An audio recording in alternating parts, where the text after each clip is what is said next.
Beautiful Blackbird by Ashley Bryan.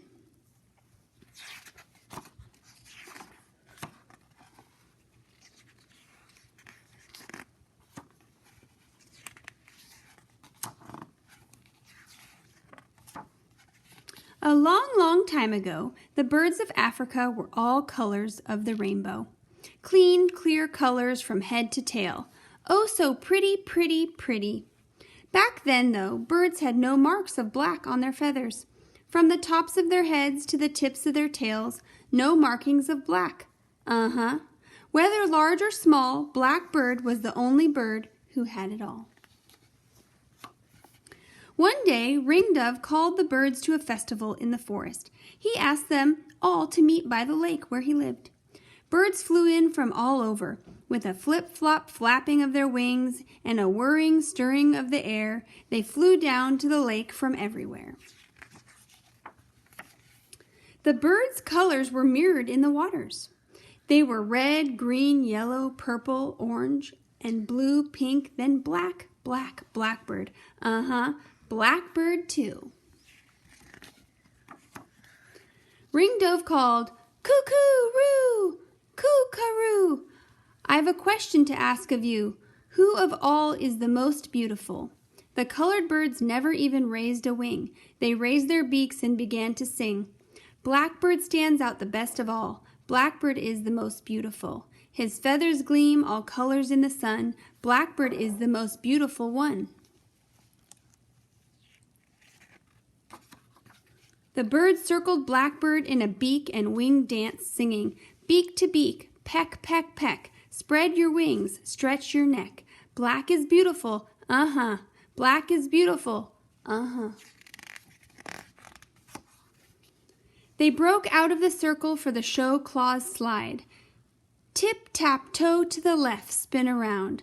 Toe, tap, tip to the right, stroke the ground. Wings flip flapping as you glide. Forward and backward in a show claws slide. When the birds were into their steps, Ringdove took Blackbird aside. "Oh, Blackbird, Blackbird, coo-coo-roo, coo-ca-roo, would you color me black so that I'll be black like you?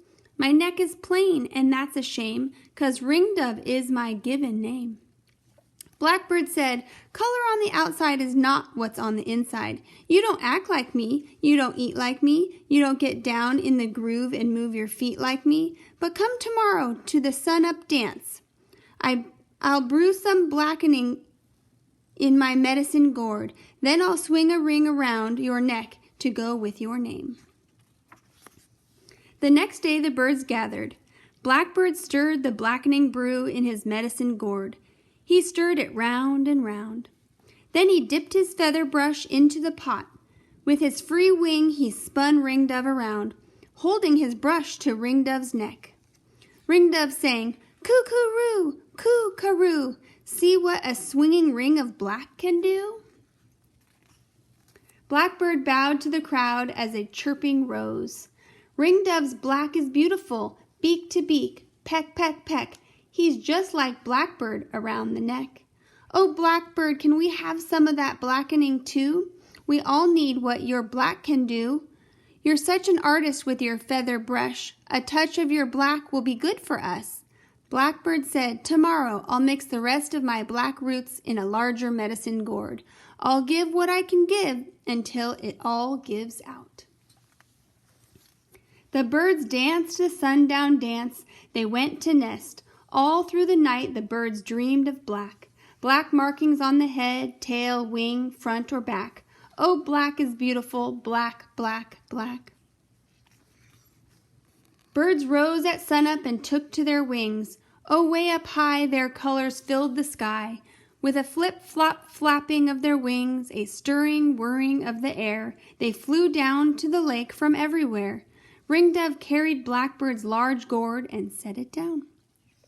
Blackbird stirred with a stick in his wing and said, "We'll see the difference a touch of black can make. Just remember, whatever I do, I'll be me and you'll be you." Blackbird tipped his feather brush into the pot and tapped out dots. Some were large, some were small, close together or far apart. It was a challenge to Blackbird's art. With strokes long and short, he painted stripes. Blackbird swept his brush strokes steady. He drew lines only when his brush was ready and full with the black, black brew. The paint in the gourd was getting low. Blackbird still had more to go before he had decorated the birds with black, one and all. "Save some for us," cried the small birds.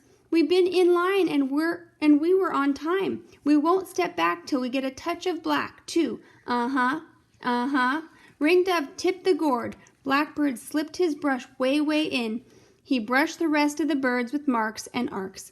He black tapped the last small bird of the flock. Then Blackbird sang, "I've painted plenty, plenty, plenty. The gourd's now empty, empty, empty." The birds surrounded Blackbird and sang, "Our colors sport a brand new look. A touch of black was all it took. Oh, beautiful black. Uh-huh, uh-huh. Black is beautiful. Uh-huh." The end.